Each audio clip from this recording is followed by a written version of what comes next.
the NFL got it right. The game has been plagued for years by calls that ran the gamut from borderline bad to downright horrendous. Games were won and lost due to officiating, and taking the step to make pass interference calls and non-calls reviewable will make some dent in the number of mistakes that crews make. It may prevent another horrendous missed call like the one that screwed the Saints, which was a delight for Falcons fans but deeply concerning for anyone who wants football to be adjudicated fairly. The NFL also got it wrong. They got it wrong because they did it the only way the NFL knows how to do anything, which is urgently reacting to one facet of a larger problem only when someone makes a big enough stink that the hyper-rich men at the top suddenly get hornets in their slacks.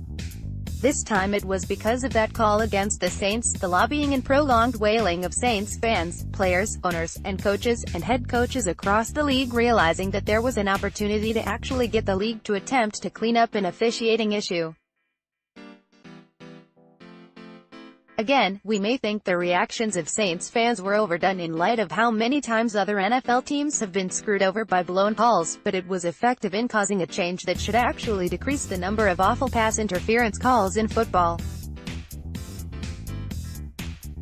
That's something that should be worth celebrating. Yet I can't celebrate because the NFL has not changed, and that makes me wary of all the ways this seemingly positive change could go awry. They're still employing officials who are in over their heads, the same ones who missed some unbelievably obvious calls in the playoffs and have done so for years.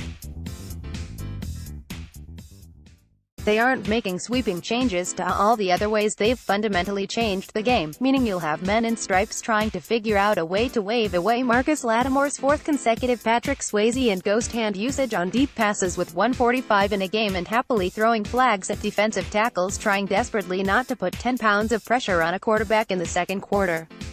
And they're now asking these officials to be hyper-vigilant about their interference calls to avoid blowing it, which could turn the final 2 minutes of every game into a slog of deep passes and minutes-long reviews. In other words, the league has added scrutiny and pressure to the jobs of officials who are already under enormous pressure and reviled for their track records for just one possible set of penalties based largely on a single play that went so poorly for the NFL that they're scrambling to look like they're doing something about it. All the other many ways that an overly complex and vague rule book has screwed up this game will go uncorrected and unremarked upon, and all the other penalties both called and uncalled that have cost teams games will be unchanged. The same coaches that pushed so hard for this change will almost certainly see their players nailed with pass interference calls they wouldn't have received before, and they may find the benefits of review are matched by the drawbacks when the underlying officiating problems are not addressed. I hope I'm wrong about this, and this rule change both improves pass interference calls and doesn't slow down games. But given the NFL's ham-fisted track record in this and most other regards, you'd be right to be skeptical about that.